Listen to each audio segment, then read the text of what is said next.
ध्यान विधि और भगवान के विराट स्वरूप का उल्लेख। सुखदेव जी ने इसीलिए आरंभ में विराट पुरुष का ध्यान धरने की बात कही है। विराट पुरुष की धारणा किए बिना मन शुद्ध नहीं होता। सुखदेव जी कहते हैं कि वैसे तो मेरा निष्ठा निर्गुण में है, तथापि नंद नंदन यशोदा नंदन मेरे मन को बार बार अपनी ओर खींच लेते हैं। श्री कृष्ण भगवान की मधुर लीलाएं मेरे मन को, मेरे हृदय को बलपूर्वक अपनी ओर आकर्षित करती है। इसी कारण से मैंने भागवत पुराण का अध्ययन किया और मैं वह आपको सुनाऊंगा। भगवान के नाम का प्रेम से संकीर्तन करना ही सभी शास्त्रों का सार है। सभी शास्त्र पढ़ो, उन पर विचार करो, किंतु याद रखो कि नारायण हरि ही सच्चे हैं। मैंने सब शास्त्र देख डाले, कई बार विचार किया, फिर भी सार तो एक ही निकला कि उन सभी के ध्येय केवल नारायण हरि ही है। सभी शास्त्रों के वाचन मनन के बाद मैंने तय किया है कि केवल भगवान का ही ध्यान करना चाहिए। निर्गुण के प्रति जब तक निष्ठा न हो सके तब तक मन के राग द्वेष नहीं जाएंगे। जिसकी सगुण में तो निष्ठा हो किंतु वह निर्गुण को न माने तो उसकी भक्ति अपूर्ण ही रहती है। ध्यान के आरंभ में मन की सेवा करो। ध्यान के समय मन शुद्ध न हो तो आनंद नहीं मिलता।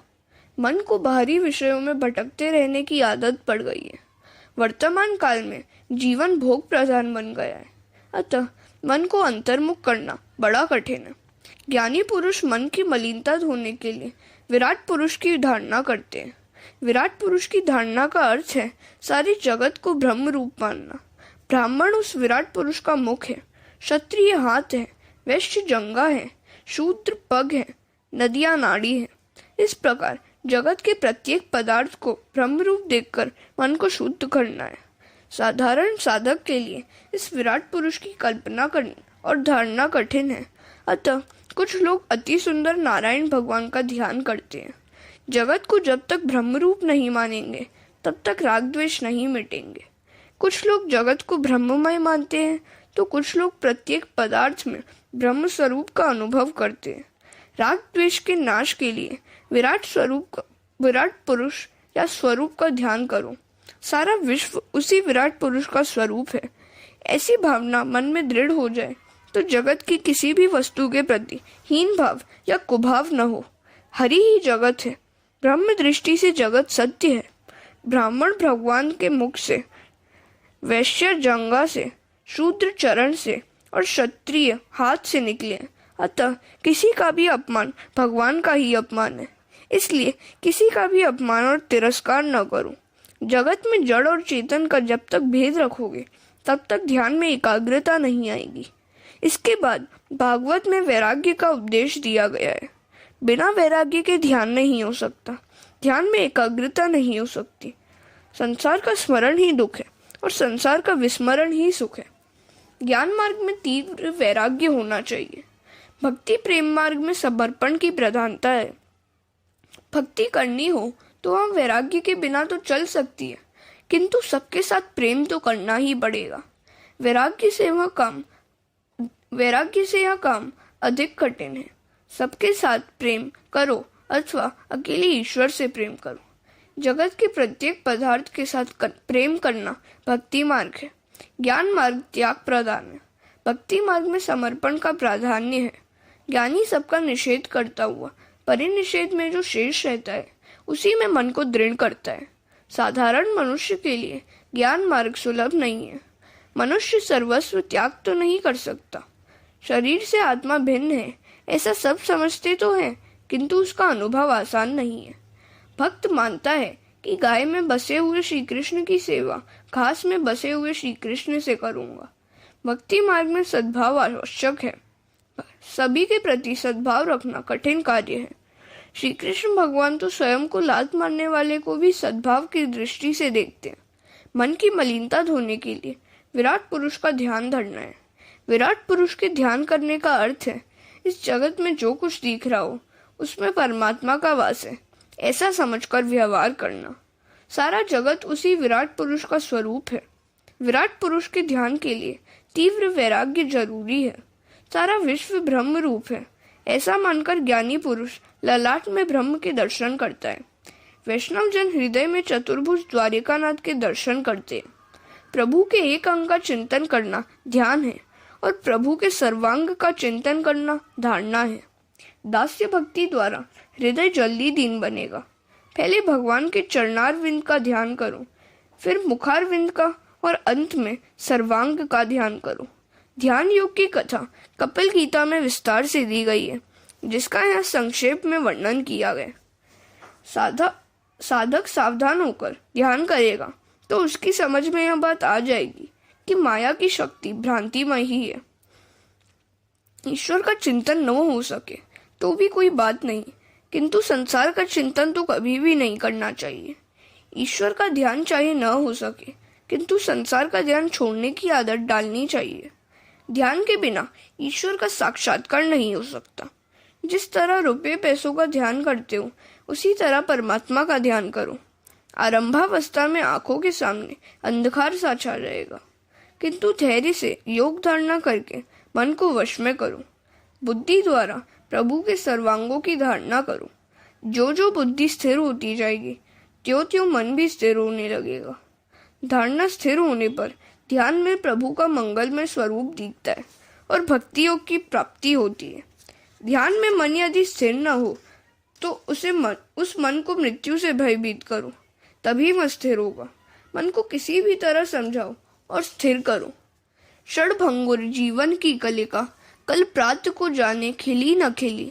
मलया चल की शुचि शीतल मंद, सुगंध समीर चली न चली। कलिकाल कुठार लिए फिरता तन नम्र है, चोट झिली न झिली। रट ले हरि नाम हरि रसना, फिर अंत समय में हिली न हिली। ज्ञानदेव ने मन को गुरु बनाया है। मन का सच्चा गुरु आत्मा है। एकनाथ महाराज के पास एक वैष्णव आया। उसने महाराज से पूछा कि आप मन ईश्वर में सदा सर्वदा श्री कृष्ण में कैसे स्थिर रखते हैं। मेरा मन तो आधा घंटा भी प्रभु में स्थिर नहीं रह सकता। मन को स्थिर करने का कोई उपाय बताए। एकनाथ ने सोचा कि उपदेश क्रियात्मक होना चाहिए। उन्होंने कहा कि जाने दे इस बात को अभी। मुझे लगता है कि तेरी मृत्यु समीप आ रही है। मृत्यु के पहले वैर और वासना का त्याग करना चाहिए। वैर और वासना मृत्यु को बिगाड़ती है। 7 दिनों के बाद फिर मेरे पास आना। मृत्यु का नाम सुनते ही उस वैष्णव के तो मानो होश ही उड़ गए। वह घर लौटा। धन संपत्ति आदि सब कुछ पुत्र के हाथों में सौंप दिया। उसने सबसे क्षमा याचना की और वह ईश्वर का ध्यान करने लगा। 7 दिनों के बाद वह एकनाथ महाराज के पास आया। महाराज ने पूछा कि इन 7 दिनों में तूने क्या क्या किया? तूने कुछ पाप तो नहीं किया? वैष्णव ने उत्तर दिया कि मैं मृत्यु से ऐसा डर गया कि सब कुछ छोड़कर प्रभु के ध्यान में लग गया। तो एकनाथ ने कहा कि मेरी एकाग्रता का यही रहस्य है। मैं मृत्यु को रोज याद करता हूँ। मैं मृत्यु का मन में डर रखकर सतत ईश्वर भजन करता हूँ। अतः सभी विषयों से मेरा मन हट जाता है और सदा सर्वदा श्री कृष्ण में एकाग्र रहता है। परमात्मा में मन तन्मय न हो सके तो कोई बात नहीं, किंतु संसार के साथ कभी तन्मय न बनो। हरे कृष्ण। भगवान के स्थूल और सूक्ष्म रूपों की धारणा तथा मुक्तियों का वर्णन। परमात्मा के ध्यान से जीव ईश्वर में मिल जाता है। ध्यान करने वाला ध्येय में मिल जाता है। ध्याता, ध्यान और ध्येय ये तीनों एक होते हैं। यही मुक्ति है, यही अद्वैत है। दृष्टि, दृष्टा और दर्शन एक होने चाहिए। साधन, साधक और साध्य एक बनने चाहिए। ध्याता, ध्यान और ध्येय तथा दर्शन, दृष्टा और दृश्य एक बने तो समझो कि ध्यान में और दर्शन में एक तांता उत्पन्न हो गई है।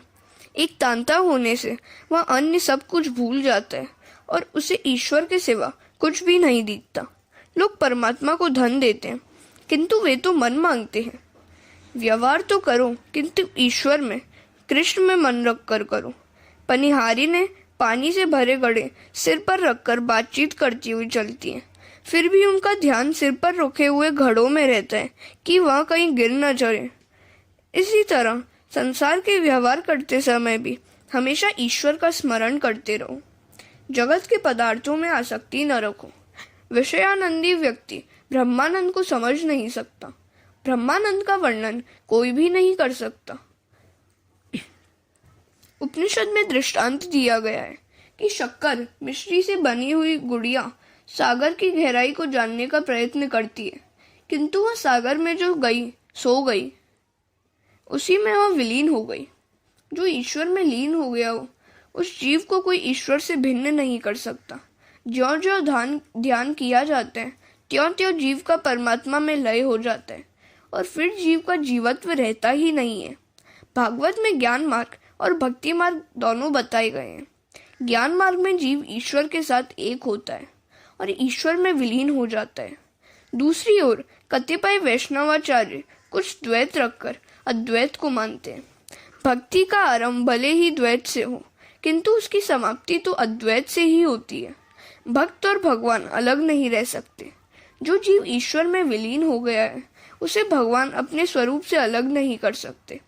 उपनिषद में ईश्वर का वर्णन करते हुए कहा है, रसो वे रस, अर्थात ईश्वर रस रूप है। वैष्णव आचार्य अभेद भाव में श्रद्धा रखते हैं।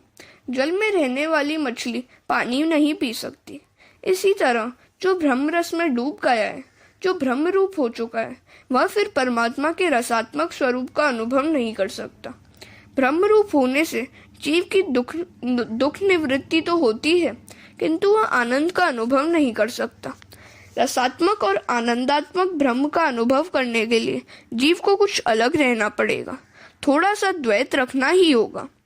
तब भक्त कहता है कि मैं अपने प्रभु का अंश हूँ, मैं अपने भगवान की गोपी हूँ, मुझे परमात्मा के साथ एक नहीं होना है, मुझे तो परमात्मा की सेवा करनी है, मुझे गोलोक धाम में जाना है।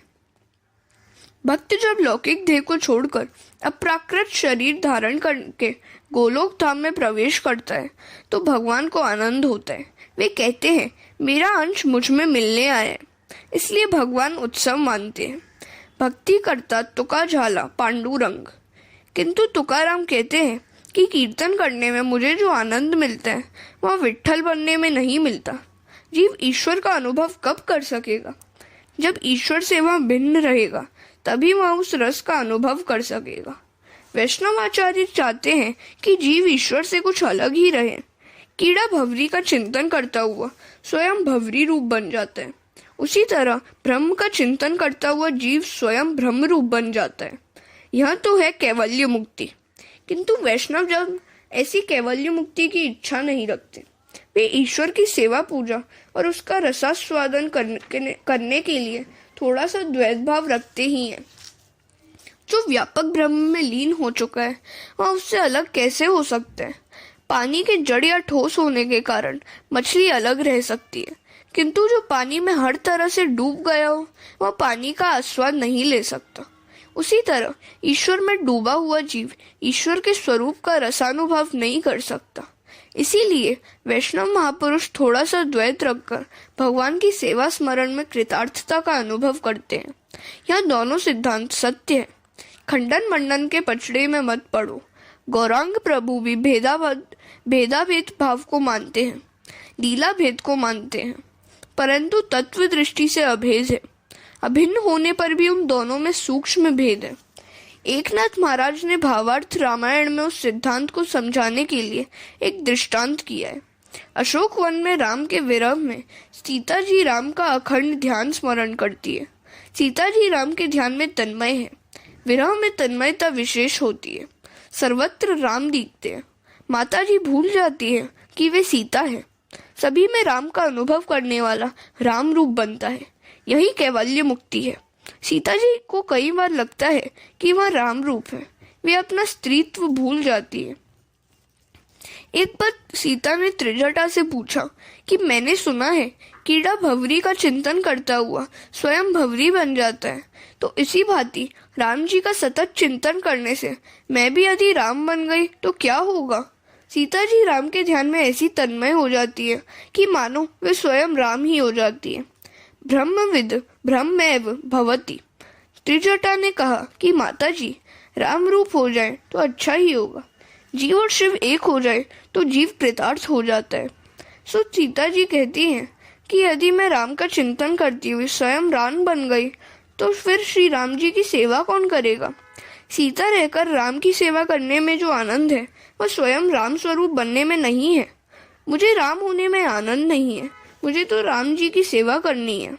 सीता जी को दुख होता है कि उनका युगल भाव खंडित हो जाएगा।